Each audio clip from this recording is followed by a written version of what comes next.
9 manje kvadrat i zvoni, što smo mi tek u 9 manje kvadrat stigli. Današnji plan je prvo ići do familije od Igora Emilija. Puno lepše uređena nego grad. Znači, mrtvi su važniji od živih, dobro je. Ali do pred par godina nije bilo tako. Kako nije to? Ne. Kako ne? Pa uvijek Znam ja da nije bilo tako. To je tek možda kad u se... zadnjih 10-20 godina. Prije toga je to bilo strašno.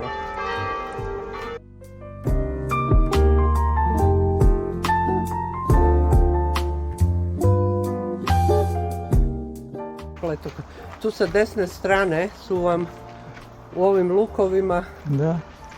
razni spomenici sa raznih grobova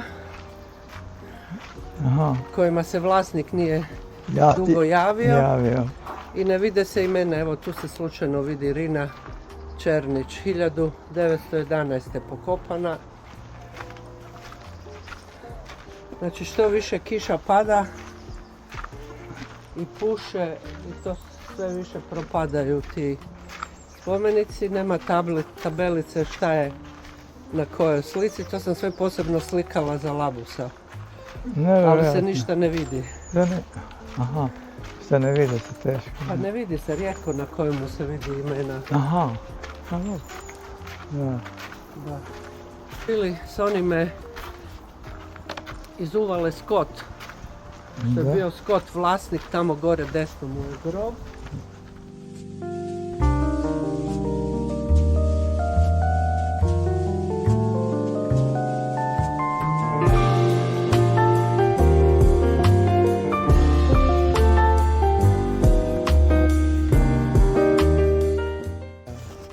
So it's a pity. Yes.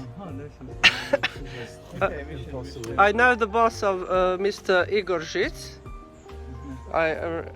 and I'll tell her that you were surprised to see that we don't take care of it. I'm not surprised at all. You're not? We're the same. Our cemeteries are just... No, we have to say that you're better.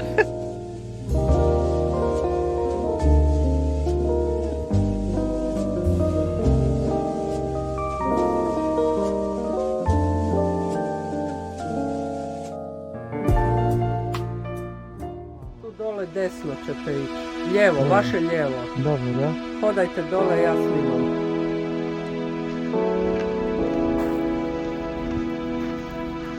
Tu. Lijevo.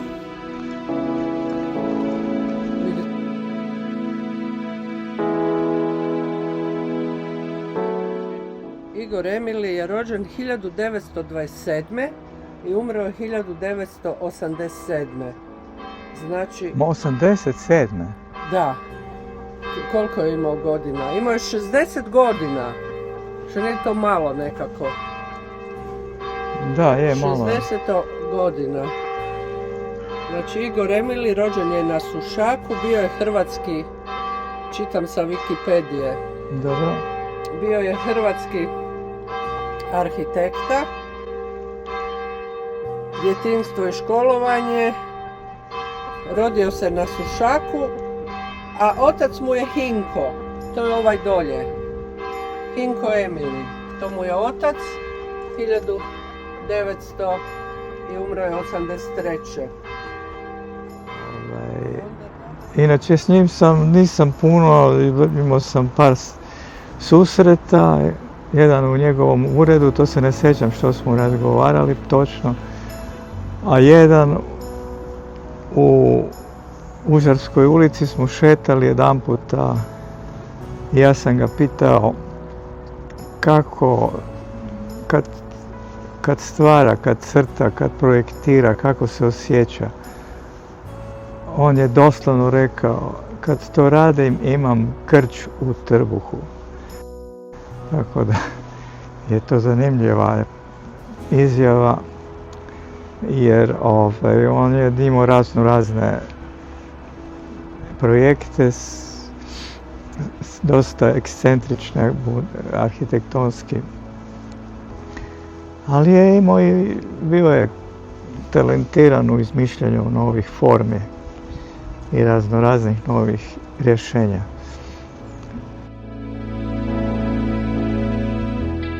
Da, Igor je, mislim, on je kremiran i njegov pepeo je razasut u Kvarneru, tako je on želio. Da nema groba. I sad kad razmišljam unazad, da, on je bio dosta kritičan prema sebi na neki način. Radio je, bio je produktivan, ali pomalo je sumnjao u to što radi, što nije rijetka stvar.